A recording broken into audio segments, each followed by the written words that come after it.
सुनते हैं ना, दूसरे लोगों की भी रोज़ाना देखते हैं, कोई बीमार होके हॉस्पिटल में जाता है, उनको अलग अलग प्रकार की तकलीफ़ पीड़ा होती है तो वो आदमी उसकी शिकायत करता है और अपनी तकलीफ़ के बारे में जब वो असहज हो जाती है तो देखने वाले को भी बहुत दुख लगता है उससे।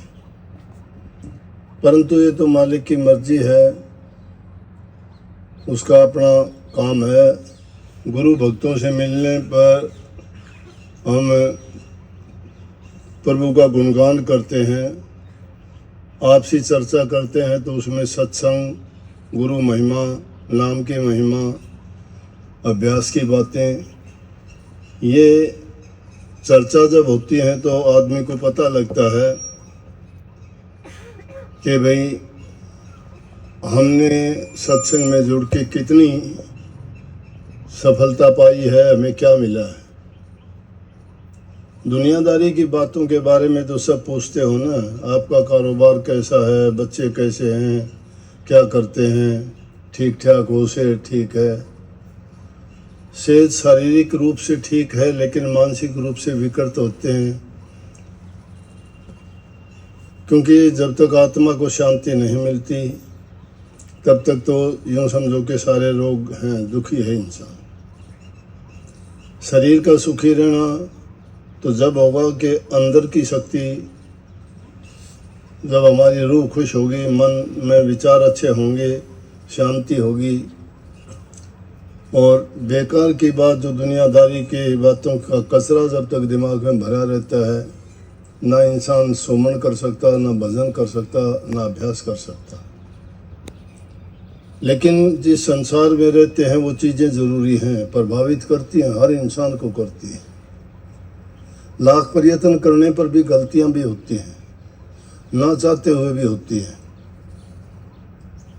कई बार जानबूझ के करते हैं, कई बार अनजाने में भी होती हैं, लेकिन कर्म कोई भी कैसा भी हो, उसका कर्म फल तो बनता ही है। अच्छा काम करने का प्रयास करना चाहिए। अच्छा काम अगर करते हो, अगर तुम्हारे से छटाक भर कोई पाप हुआ है और आपने पुण्य के काम सोमन का किया है, तो आपका पाप उसके नीचे दब के रह जाता है, क्योंकि वो पुण्य कर्म जो है उसको पाप कर्म को धो डालता है। नाम की भी यही खूबी है। कबीर साहब जैसे संतों ने कहा है कि पहला बुरा कमाई के विष की बांधी पोट, कोट कर्म पल में कटे जवाई सतगुरु की ओट। कितने भी बुरे कर्म करके न, अगर हम सतगुरु की शरण में चले जाते हैं तो कोटि कर्मों का विनाश हो जाता है। अजामेल ने सारी जिंदगी क्या काम किया था देखो, सारी उसमें बुराइयां भर गई थी। एक समय था, बहुत प्रकांड पंडित था, उसका पिताजी राज दरबार में पुरोहित थे। जब पढ़ता था अजामेल सब विद्यार्थियों में अव्वल था। कोई भी गुरु उसको होमवर्क का काम देता था, पढ़ाई का, याद करने का, सब याद करता था, सबसे पहले सुना देता था। एक बार कोई चीज़ देखता था उसको सब याद हो जाती थी। उसका गुरु भी उससे बड़ा प्रसन्न था, क्योंकि सब शिष्यों में वो सबसे अव्वल था। देखने में सुंदर था, राजघराने से संबंध थे, कोई चीज़ की कमी नहीं थी। गुरु ने उसको समझाया। गुरु मर्यादा शिष्य की बांधता है, लेकिन मर्यादा में वो शिष्य रहता है, गुरु की बात को मानता है, उसको काल की शक्तियाँ छू भी नहीं सकती, देखना तो दूर की बात है। प्रयत्न करेंगी वो, लेकिन उनको मुंह की खानी पड़ती है। काल दयाल का झगड़ा आज से नहीं, सदा से है। काल अपना दाव चलाओगा, लेकिन सतगुरु की ताकत जो होगी वो उसको परेशान नहीं होने देगी। उसको बहुत समझाया, उसकी जवानी और सुंदरता को देख के उसको ये समझाया, भाई तू एक काम किया कर कि तू सीधा घर से आश्रम आया कर, आश्रम से सीधा घर जाया कर, ये मेरा तेरे लिए हुक्म है। गुरु का हुक्म हो गया उसके लिए। क्या हुआ कि जब इंसान को कोई चीज़ मना करता है, ये काम ना करना, वो इंसान ज़रूर करता है। मैं भी आपको कह दूँ कि इसको मेरे जाने के बाद इस चादर को उठा के ना देखना क्या है। सब जो है यहाँ आश्रम से नहीं जाएंगे कि देख के चलेंगे, चादर के नीचे के देख के चलेंगे क्या है, क्यों मना किया। अगर नहीं कहते तो कोई बात नहीं, स्वाभाविक रूप से इंसान गुजर जाएगा। लेकिन अगर उसको ऐसा कहोगे तो वो उसको पता नहीं क्या मान लेगा। संदेह, शक, भरम ये पड़ जाते हैं दिल में, और इन चीज़ों में जब पड़ जाता है आदमी तो फिर भरमों से निकल नहीं पाता, लाख कोशिश कर ले। अच्छाई और बुराई में यही खूबी है। एक गंदी आदत पड़ने के बाद में आदमी का फिर मन उन चीज़ों की ओर भागना शुरू कर देगा। कबीर साहब ने कही है, कबीर मन तो एक है, दो नहीं है। बहुत जगह लगा, चाहे हर की भक्ति का, चाहे विषय कमा, चाहे उसको तुम अच्छाई की तरफ लेके जाओ, काम तो एक ही करेगा एक वक्त में, हजार बंद नहीं है। लेकिन क्या हुआ कि एक दिन बोला कि मैं तो देखूं, बाजार तो देखूं, कम से कम जवान हो गया था, बाजार से गुजरने लगा, वैश्याओं के बाजार से गुजरा। कोठे पे एक बहुत सुंदर स्त्री बैठी हुई थी, उसको देखा, वैश्या ने भी उसको देखा, बहुत सुंदर था देखने में। देखते ही उसका मन डावाडोल हो गया।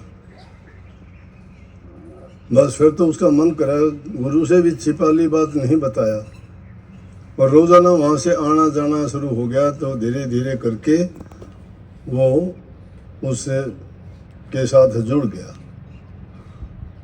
जुड़ने के बाद में ऐसा जुड़ा कि उसके पिताजी ने जब गुजरे तो राजा ने उसको पुरोहित बना दिया। लेकिन प्रचार वो सब करने लगे, उसके पिताजी ने उसको कहीं दूसरी जगह शादी करने की कहीं नहीं किया, बोला शादी इसी से करूँगा मैं। सब ने कहा कि तो राज दरबार में रहता है, इसको इससे शादी नहीं करनी चाहिए, ये तो वैश्या है। नहीं माना। ये मैं कहता हूँ कि पहले जो बुरा कमा के सतगुरु की बात मान लेता है, उस गुरु की तो बात नहीं मानी, वो गुरु था। क्या किया, आखिर में राज दरबार से उसको राजा ने फिर निकाल दिया सबके कहने से। ये दे दिया कि नगरी में ही नहीं रहेगा, बाहर रहने लगा। जो राजकाज से मिलता था, काम धंधा करता नहीं था, फिर क्या करेगा। तीतर कबूतर जंगली जानवरों को मारता खाता। कहाँ गुरु इतना अच्छा विद्वान था, पढ़ा लिखा था, सुंदर था, राजपुरोहित था। इतनी गिरावट आई कि वो एक शिकारी हो गया, रोजाना पाप करने वाला, जीव हिंसा करता, उनको मारता खाता। एक दिन महात्मा लोग आ गए, महात्मा लोग शाम के टाइम आए, कहने लगे भाई हमें तो रुकना है यहाँ, नगरी के तो अंदर तो दरवाजे बंद हो गए और हमें भूख भी लगी है। अब द्वारे पर आए थे, वो इसलिए कहने लगी कि महात्मा लोग आए हैं, अगर इनको कुछ नहीं देंगे खाने के लिए तो गलत हो गया। अगर आदमी अतिथि घर से भूखा चला जाए तो उससे बड़ा पाप नहीं होता। बोला क्या करें। बोला कि जो जानवर मार के लाए उनका मांस था। कहा महात्मा जी ये है हमारे पास। बोला हम महात्मा लोग हैं, ये नहीं खाते, ये गलत है तुम्हारा, हम बस रात गुजार लेंगे। जहाँ जैसे तैसे थे उन्होंने रात गुजारी, वहाँ रुके एक दो दिन। बोले कि हम तो एक दो दिन और रुकेंगे। जिस जीव का कल्याण करना हो परमात्मा उसका इंतजाम अपने आप कर देता है। पिछले जन्म के यही तो कहिए, प्रारब्ध का कर्म भी आगे आके इंसान को रास्ते पे ले आता है। अच्छा कर्म किया हुआ कभी व्यर्था नहीं जाता। चाहे कितने जन्म बीत जाओ, कितने युग पलट जाओ, इंसान ने जो कर्म किया है उसके आगे आएगा वो, अच्छा हो या बुरा हो। कोई शुभ कर्म थे पिछले जन्मों के, महात्मा लोग रुके, उसको कहने लगे भाई तुम एक गुरु मंत्र ले ले। बोला गुरु मंत्र नहीं ले सकता मैं, ये मेरे बस की बात नहीं है। लेकिन अच्छा चलो नहीं लेता तो एक काम तो कर लेगा। बोला कि हाँ, कि उनके पास जो थोड़ा बहुत भोजन था साधुओं के पास, उन्होंने उनको भी दिया, उसकी पत्नी को भी दिया, उन्होंने भी खाया। तो कहने लगा कि तेरी पत्नी के बच्चा जो होगा गर्भ से लड़का होगा और लड़के का नाम नारायण रख लेना। नारायण नाम परमात्मा का है, महात्माओं ने युक्ति निकाली। यूँ तो ये नाम को नहीं जपेगा, इसने कह दिया साफ, लेकिन जब लड़के का नाम नारायण निकालेगा तो सारा दिन उसी का नाम जपेगा, राम का नाम गलती से लिया जाएगा। इसीलिए तुलसी साहब ने कही है कि तुलसी अपने राम ने रीझ बजो चाहे खींच। परमात्मा के नाम को चाहे तुम गाड़ी दे के याद कर लो, याद तो करोगे, उसने परमात्मा के नाम में गुण है। कैसे भी याद करो उसको। जमींदार आदमी खेत में बीज डालता है, देख के थोड़ा डालता है सीधा डालो या मुद्दा डालो या जमेगा या नहीं जमेगा, आंख मीच के डालता है। लेकिन भूमि पड़ा सो जाम सी होंदा सोंदा बीज, वो कैसा भी गिर जाए, चाहे होंदा हो सोंदा हो, वो जरूर जो है कुल्ला फूट के पेड़ बनेगा, फल देगा। तो इसीलिए महापुरुषों ने कही है कि परमात्मा के नाम को चाहे तो तुम रीझ के खुश होके भज लो, चाहे उसको दुखी होके भज लो, फल देगा आपको। वही हुआ, महात्मा चले गए, लड़का हुआ, नाम उसका नारायण रख लिया। आखिरी वक्त आया, कर्म किए हुए थे, कर्म का जो फल था वो उसको मिलना शुरू हो गया। बड़ा दुखी हो गया, बीमार हो गया, हिलने डुलने लायक नहीं रहा। पहले गुजारा कर लेता था, जानवर मार के अपना पेट भरता था, वो भी नहीं रहा। आखिरी वक्त आया तो यम के दूत उसको लेने के लिए आए। तो कहते हैं वो बड़ा ज़ोर ज़ोर से चीखने लगा, उनको देख के डरने लग गया कि नारायण आ बेटा मुझे बचा, नारायण देखिए आके मेरे को ये किस तरह से दुख दे रहे हैं, नारायण ये इनसे मुझे डर लगता है, ये मुझे लेके जाएंगे, नारायण आ। नारायण कहते हैं परमात्मा। नारायण नारायण का जाप करने से प्रभु आ गया और परमात्मा ने आगे यमदूतों को तो भगा दिया और उसको लेके गए स्वर्ग और बैकुंठ। तो इसलिए कही कि जो इंसान अगर पहले उसे बुरे कर्म हुए भी हैं और बुरे कर्म हैं, लेकिन सतगुरु की शरण में वो सच्चा और सुरखुरू होके अगर आ जाता है तो कोटि कर्म भी एक क्षण में उसके कट जाते हैं। नाम वो दवाई है, बीमारी लगती है दवाई लेते हो आराम हो जाता है, क्योंकि उस बीमारी का बुखार का इलाज मेडिसिन है, दवाई है। कर्म की दवाई नाम है। जो नाम मिलता है ना, नाम को ये ना मानो कि हमें क्या मिला है, लेकिन मैं बताऊं नाम की भी दो धारी तलवार है। नाम की, नाम लेके अगर नाम को नहीं जपता है तो वो भी अपराधी बहुत बुरा है। नाम की बहुत बड़ी कीमत है, नाम की कीमत अदा करनी पड़ती है। अगर नाम लेके जो नाम को जपता नहीं है तो वो भी अपराधी है, क्योंकि बिना नाम लिया तो उसको पता ही नहीं बेचारे को, और जिसको पता लग गया उसके बावजूद वो उसके साथ नाम के साथ वफादारी नहीं करता, उससे मुंह फेर लेता है, तो उसको उससे भी ज़्यादा कष्ट होता है। अनजान आदमी से गलती होती है, वो गलती होती है, जानबूझ के जो करता है वो गलती नहीं होती, मस्ती होती है। मस्ती माफ़ी नहीं होती, गलती माफ़ी हो जाती है। जानबूझ के जो करता है इंसान अपने स्वार्थ के लिए, लालच के लिए, कोई और मतलब के लिए, तो वो चीज़ मारती है। अगर तुमने तुम्हारे स्वार्थ के लिए कोई काम नहीं किया तो तुम्हारे ऊपर लेश मात्र भी बोझ नहीं है।